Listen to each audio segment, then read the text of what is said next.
آج کل وہ یا آفریدی کے گلے میں ہے اور وہ بجا رہے ہیں، خود بھی بج رہے ہیں اور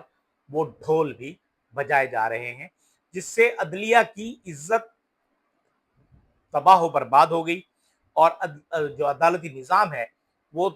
ملیا میٹ ہو چکا ہے۔ اس کے بعد آتا ہے آزاد خود مختار الیکشن کمیشن کی تقرری اور منصفانہ انتخابات۔ اب آزاد اور خود مختار الیکشن کمیشن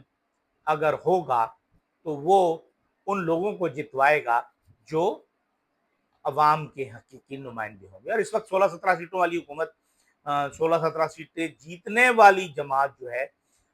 2/3 اکثریت حاصل کر چکی ہے اور اس کے بعد اپنی من مانی کر رہی ہے۔ اگلے جو 2 پوائنٹ ہیں، صوبہ بلوچستان کی صورتحال، صوبہ سرحد یعنی صوبہ خیبر پختونخوا اور سابقہ قبائلی علاقہ جات کی صورتحال۔ اب یہ جو دونوں صوبے ہیں اس پر ہم تقریباً ہر روز یہ بات کرتے ہیں کہ یہ ہاتھ سے نکل رہے ہیں۔ آج کسی جگہ میں نے دیکھا کہ یہ ایک شعر تھا جس کا مفہوم کچھ یوں تھا، بلوچستان کے حوالے سے تھا کہ یہ جو ہمارے ملک کے لیے کہا جاتا ہے کہ پنجابی بیوروکریسی یا پنجابی اسٹیبلشمنٹ یا جو بھی استعمال کیا جاتا ہے وہاں پر، لیکن بلوچستان میں ایک نعرہ کسی زمانے میں نے دیکھا تھا آج سے کوئی 25-30 برس پہلے کہ نہ ایران نہ پاکستان، بلوچستان بلوچستان۔ تو آج اس نعرے کے متعلق بات بھی ہوئی کہ اب نہ ایرانی جو اسٹیبلشمنٹ ہے اسے ہم برداشت کریں گے، نہ پاکستانی اسٹیبلشمنٹ، مطلب کہ اب وہ ایک گریٹر بلوچستان کی جانب سفر ان کا شروع ہو چکا ہے۔ ہم کہنے کو تو آنکھیں بند کیے بیٹھے ہیں کبوتر کی طرح اور کہتے ہیں کہ کچھ نہیں ہوگا، یہ مٹھی بھر ہیں، یہ چند ہیں، یہ فلاں ہیں،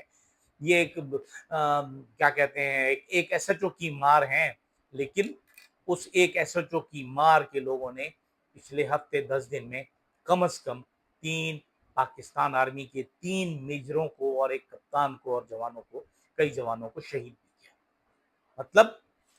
کہ جو قبائلی جنگ ہوتی ہے، جو گوریلا وار ہوتی ہے، بلوچستان اتنا بڑا علاقہ ہے کہ وہاں تک پہنچنا بہت مشکل ہو جاتا ہے باہر کے لوگوں کے لیے۔ اور اگر یہ بات سمجھ میں آ جائے ہمارے جو فوجی اور عسکری حکام ہیں کہ کیا ہماری طاقت، ہماری ٹیکنالوجی، ہمارا اسلحہ و بارود، ہمارا جو دفاعی نظام، ہمارا سیٹلائٹ کا سپورٹ کیا امریکہ سے زیادہ بہتر ہے؟ یقیناً نہیں ہے۔ جب امریکہ 20 سال کے بعد شکست کھا کر نکلا افغانستان سے تو یہ سوچ لینا چاہیے تھا، اور اس وقت جو بیڈ طالبان اور گڈ طالبان کا کانسیپٹ ہے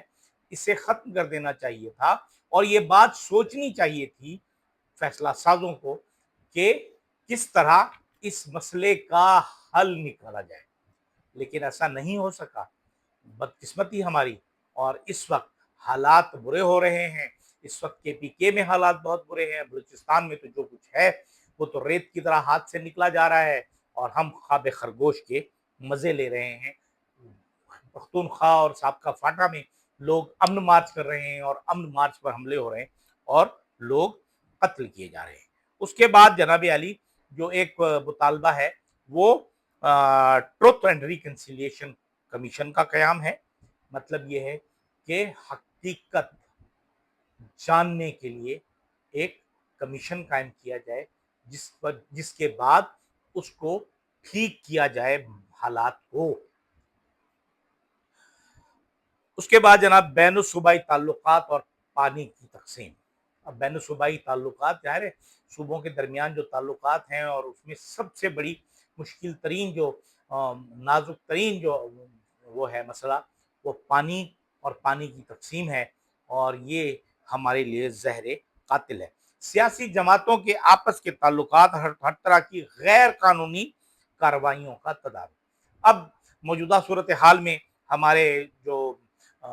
فارم 47 کی حکومت ہے وہ بیٹھی ہوئی، اور جس طرح وہ کر رہی ہے اور جس طرح کے وہ فیصلے کروا رہی ہے اس سے کسی بھی طرح سے ہم بہتری کی طرف نہیں جا سکتے۔ اطلاعات دینے کے لیے ہمارے پاس میڈیا کی آزادی ہونی چاہیے، جو ہمارے پاس اس وقت بالکل نہیں ہے، اور ہم میڈیا ہمارا غلام ہو چکا ہے۔ وہ جو 4-5 پلر ہوا کرتے تھے ریاست کے، وہ تمام کے تمام ایک کے ہی غلام ہو چکے ہیں۔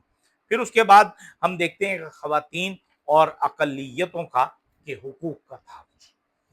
خواتین کے ساتھ جو کچھ ہو رہا ہے ہمارے ملک میں، اور گزشتہ ایک آدھ مہینے میں جس طرح کی ٹارگٹ کلنگ اور غیرت کے نام پر قتل کیے گئے ہیں، اس سے بہت سے مسائل پیدا ہو رہے ہیں، اور ہم دنیا میں اکیلے ہو رہے ہیں انسانی حقوق کے حوالے سے۔ آخری جو پوائنٹ ہے وہ یہ ہے کہ جی بین الاقوامی تعلقات، اب جہاں تک بین الاقوامی تعلقات کا تعلق ہے، اب اس کے لیے بھی ایک آل پارٹیز کانفرنس ہونی چاہیے، اس کے لیے تھنک ٹینک بننے چاہیے، ہم نے کیا کرنا ہے، کس ملک سے کس طرح کے تعلقات رکھنے ہیں۔ ہماری بدنصیبی تو یہ ہے کہ ہم سستی ترین گیس بھی پچھلے 20 سال میں ہماری سرحد تک پائپ لائن آئی ہوئی ہے امریکہ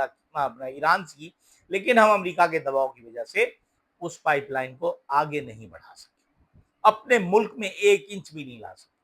یہ تو ہے ہماری اس غلامی کا لیول،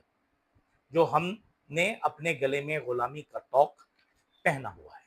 اب ایسی صورتحال میں، جو موجودہ صورتحال ہے، اس میں ہم دیکھیں کہ ایک طرف تحریک شروع ہونے جا رہی ہے، تحریک انصاف کی۔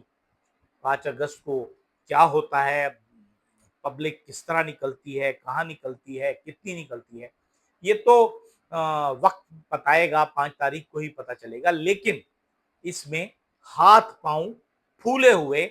نہ صرف حکومت کے بلکہ فوج کے یا اسٹیبلشمنٹ کے بھی نظر آ رہے ہیں۔ جس طرح لوگوں کو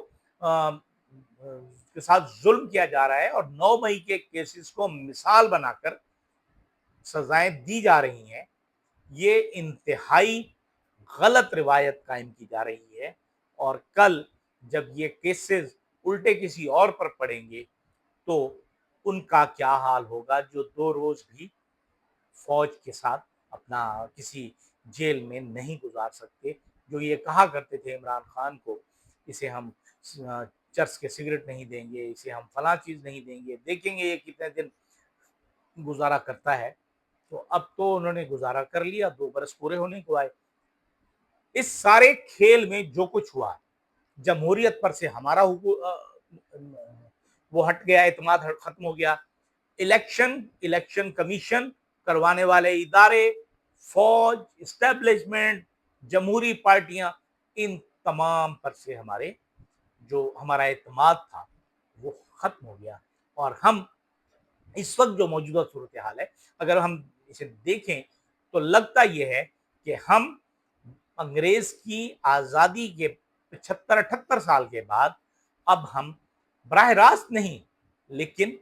بالواسطہ طور پر امریکہ کے غلام باقاعدہ بن چکے ہیں، کیونکہ اب امریکی صدر ہی ہمارے بارے میں فیصلے کر رہے ہیں، ہمیں اطلاع دے رہے ہیں کہ جنگ بندی میں نے کرائی، فلاں چیز میں نے کی، تیل میں دوں گا، فلاں چیز یہ ہوگی، ریئر ارتھ منرل جو ہیں وہ میرے ہوں گے، ہم لیں گے، ہم فلاں کریں گے، ہم یہ کریں گے۔ ایسی صورتحال میں تو گزارش صرف اتنی سی ہو سکتی ہے کہ اگر آرمی چیف ہمارے فیلڈ مارشل صاحب جو ہیں وہ پاکستانی قوم پر ایک احسان کر دیں کہ پاکستان کو یا تو باقاعدہ طور پر امریکہ کا غلام ڈکلیئر کروا دیں، یا اسے امریکہ کی ایک نئی کالونی بنوا دیں،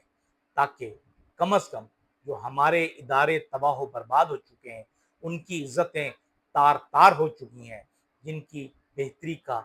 کوئی راستہ نظر نہیں آ رہا مستقبل قریب میں، کم از کم اس سے تو جان چھوٹے۔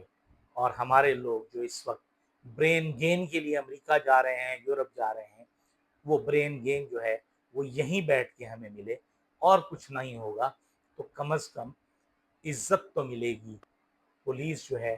عزت کے ساتھ عام آدمی سے پیش تو آئے گی، ایجنسیاں تو نہیں اٹھائیں گی، کسی کی ماں بہن بیٹی کے دوپٹے پر ہاتھ نہیں ڈالا جائے گا۔ اور اگر یہ مل گیا تو میرے خیال میں اس حکومت کی، جو معاشی میدان میں کچھ نہیں کر سکتی، ان حالات میں کچھ نہیں کر سکتی، لیکن یہ غلامی دلا کے ہماری قوم کو ایک حقیقی عزت ضرور دلا سکتی ہے۔ اجازت دیجیے، اللہ حافظ۔